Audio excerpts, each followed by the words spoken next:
Hey guys, so long time no see. I do realize that.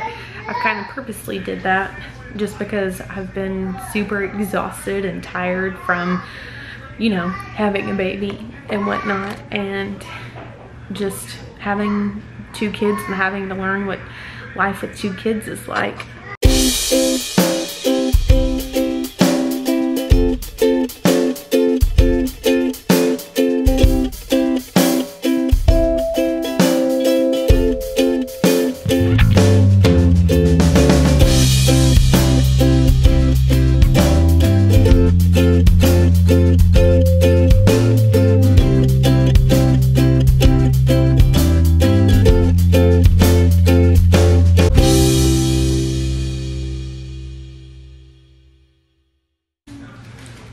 There's Elijah. I have not made a video yet, so since he's been born, his name is Elijah. If you don't follow Lily's page, I know you probably have no clue what his name is. I realized, and then Lily's somewhere. Oh, there she is. Playing with wipes as always. She always plays with the pack of wipes. And I normally don't let her play with them because then she ruins them. Whoop. But those are unopened, so unless she like the seal hasn't been broken on them, so she can't pull them out. But we are finally kind of in a place of normal. So the Friday before I turned 39 weeks, I had been having contractions since I fell at 35 weeks. I was having a lot of Braxton Hicks before that, but then when I fell at 35 weeks, that's when contractions really started happening. Granted, my doctor still called them Braxton Hicks, but they were more than Braxton Hicks. They hurt so bad. Oh, my lighting is kind of bad in here. It is starting to get dark. Hey Lily, say hey. Say hey, Lily. Hey.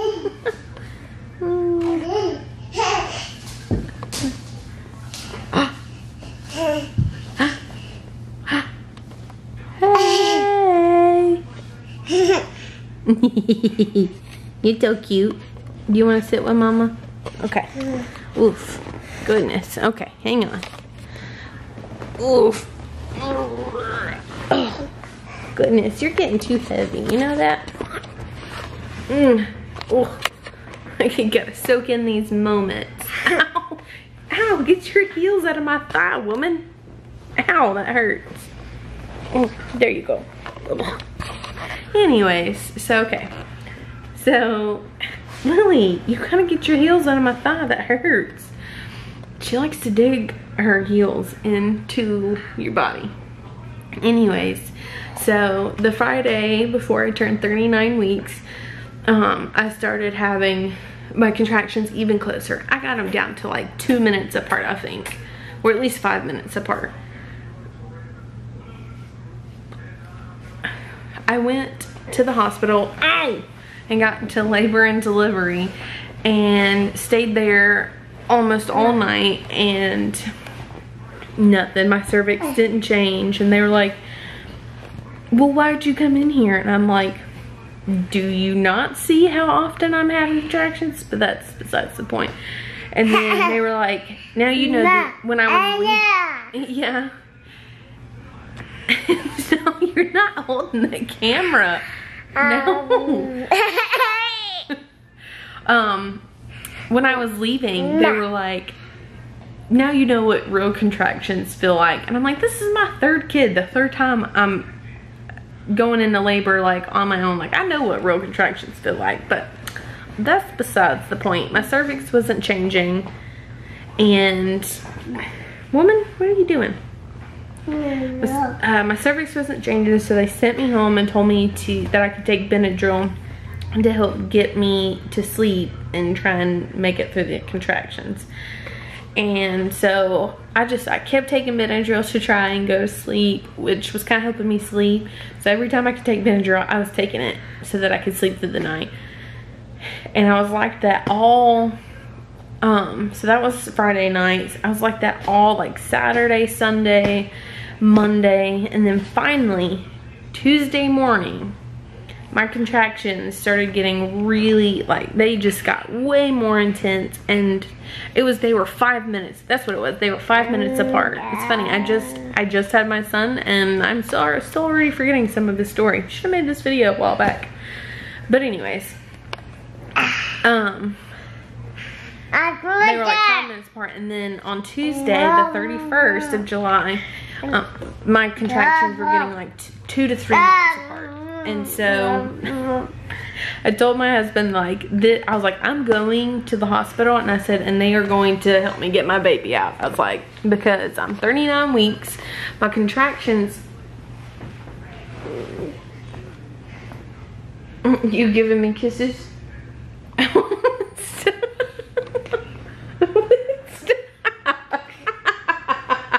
Oh, woman.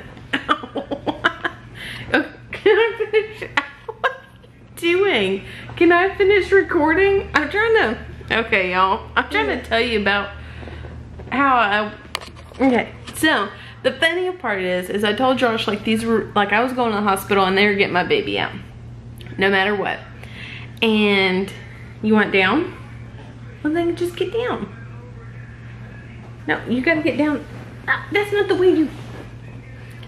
Trying to get down the arm of the chair. You get down that way. Not that way. Oh.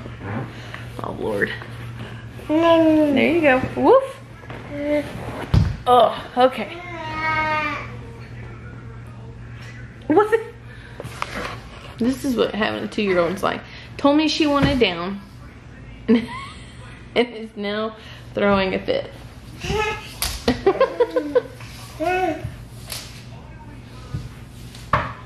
Knock, knock.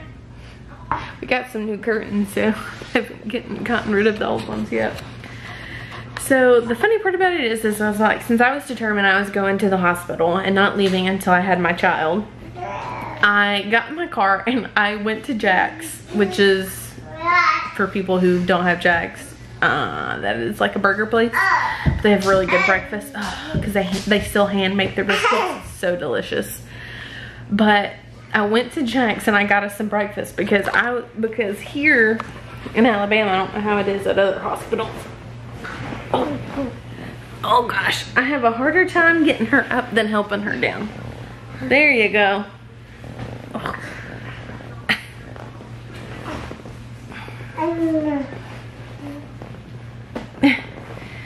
Oh, okay. They don't let you, once you get admitted into like having a baby, they don't let you eat. So I was like, I'm going and I'm getting me some breakfast because I woke up starving. I woke up in the middle of the night starving, but I was hurting, so I didn't feel like getting up and making me anything. So I go in labor and I ended up having a contraction while trying to order our breakfast. It was great. Hear the sarcasm in my voice, but it was funny. I can laugh about it now. And then we get home and we eat breakfast and I call my mom to come over and watch Lily, and we get to the hospital and they finally admit me. I had a person like stab my arm to get the IV in. It was the worst, probably one of the worst IVs I've ever had. But will you stop messing with my hair, honey, please? I want my hair to stay in a ponytail. She doesn't like her hair in a ponytail, so.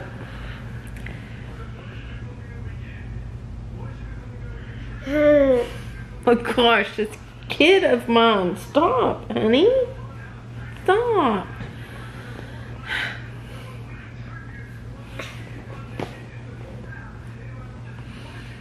Anyways, so I go to the hospital, I get admitted. I'm having contractions really close. And I was like, I'm gonna wait about deciding for an epidural, and finally they checked me and I was like 6 centimeters, I think. And that's when I was like, okay. I'm like, y'all need to get me an epidural. I was like, because after I hit 6 centimeters, like, my baby comes out. Luckily, the guy wasn't too backed up, and I love you. And he got me my epidural. And it was like not even a few minutes later, I was like, first of all, I was like, I still feel this. And it was, the nurse was like, you shouldn't feel that. She's like, I'm calling for you to get some more epidural, which was really funny. She's like, so they checked me and I was dilating really fast. They got me some extra epidural. And then I got to finally, I mean like quickly, I was like boom, boom, boom. It was I guess from the time I got to the hospital and then by the time I like gave birth was a total of 6 hours, which was like half the time it was with Lily and like a quarter of the time it was for Nova. Anyways, oh, okay. Ooh, scared me, I thought her hand was stuck. So I get to 10 centimeters, I start pushing. Granted, this is after my PTSD starts kicking in. I start bawling on the nurse, and the nurse starts crying because I'm bawling and I'm telling her my story, and she was amazing. And she's holding my hand, telling me everything's gonna be all right, and started doing some proactive things to make sure that everything was gonna be okay for Elijah and that me and him were gonna be okay. And so anyways, I get to 10 centimeters and I'm pushing.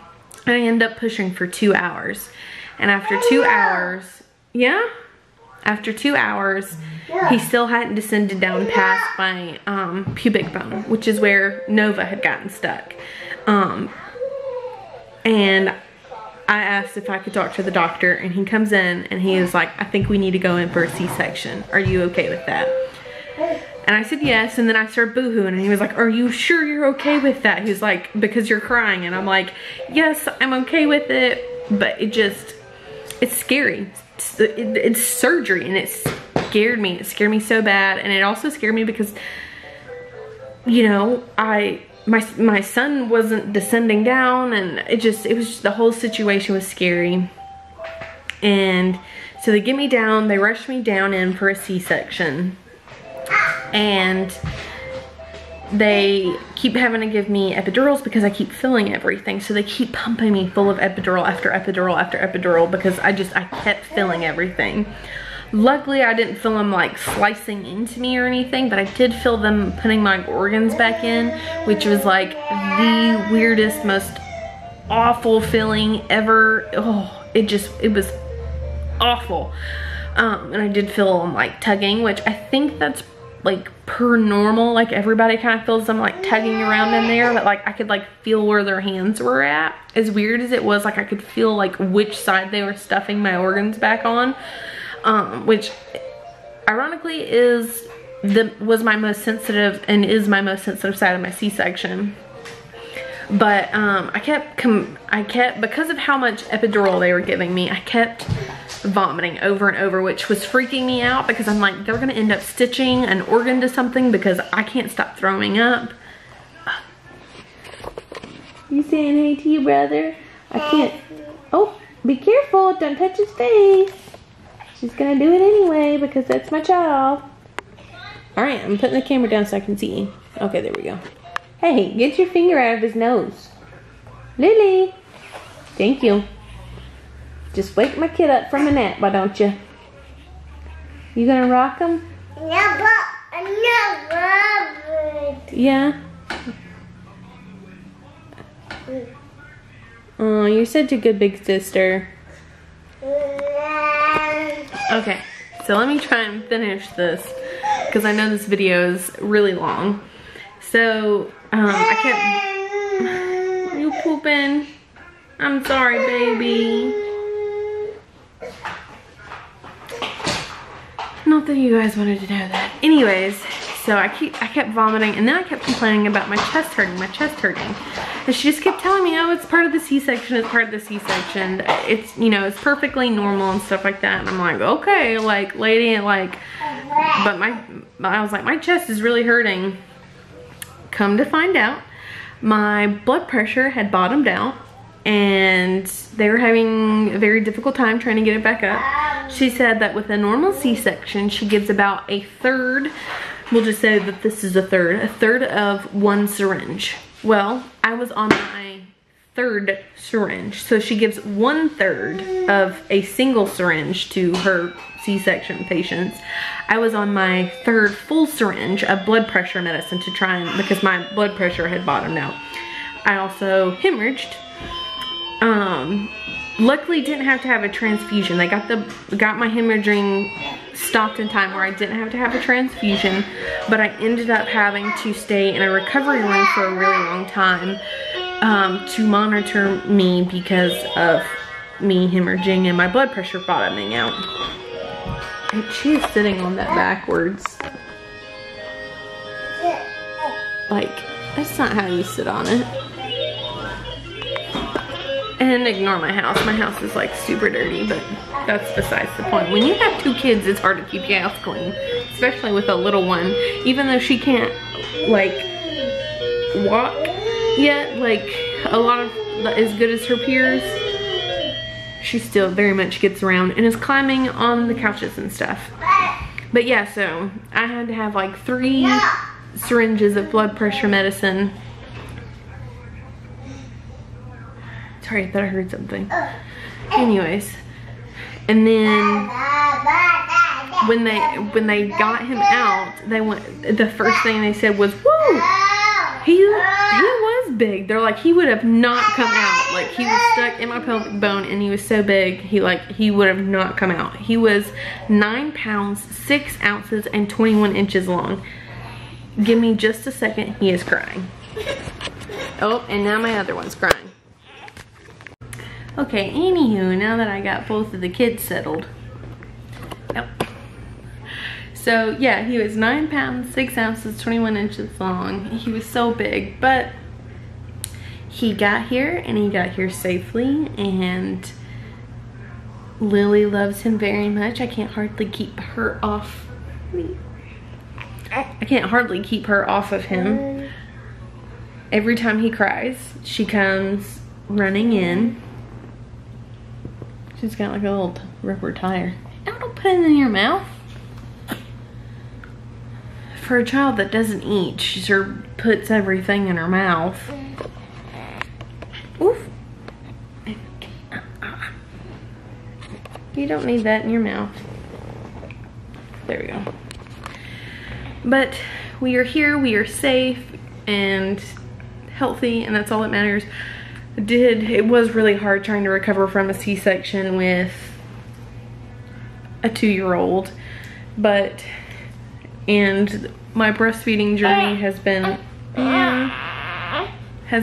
a little difficult, but we're finally starting to kind of get the hang of it. But yeah, so I just wanted to finally make a video for you guys. Tell them bye-bye. Oh, I don't want that in my mouth. Say bye-bye. Say bye-bye. Okay, or not. So we will see you guys later. Oh, there you go. Now you're saying bye. Bye. Good. Say bye-bye. He's having some reflux. So I hope you guys have a great day and God bless.